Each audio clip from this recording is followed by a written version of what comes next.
कोई चीज़ नहीं बची। ये सामान, ये जगह, ये देखें, ये सारे का सारा सामान भी तबाह हो चुका है। ये देखें, ये देखें, 12 घंटे गुजर चुके हैं लेकिन अभी तक यहाँ का पानी निकल नहीं सका है और यहाँ से साफ़ नहीं किया जा सका है। ये देखें, ये सारा फर्नीचर आप देख रहे होंगे सारे का सारा तबाह हो चुका है।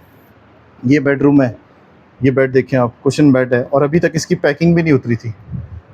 इसका जो है वो अभी पैकिंग उतरी नहीं थी और नया ये फर्नीचर है जो यहाँ पर लाया गया था और उसके बाद इसे लगाया गया था।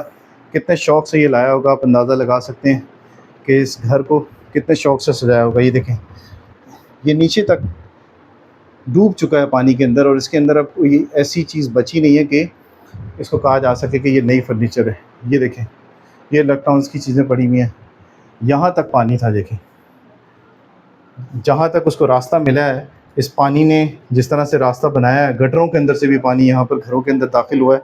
ये आपके सामने नज़र आ रहा है। ये देखें, ये देखें आप, ये मैं दिखाता हूँ आपको। ये देखें, ये मोबाइल्स पड़े हुए हैं, चार्जर्स पड़े हुए हैं इसके अंदर, ये अलमारियाँ सारी तबाह हुई हुई हैं।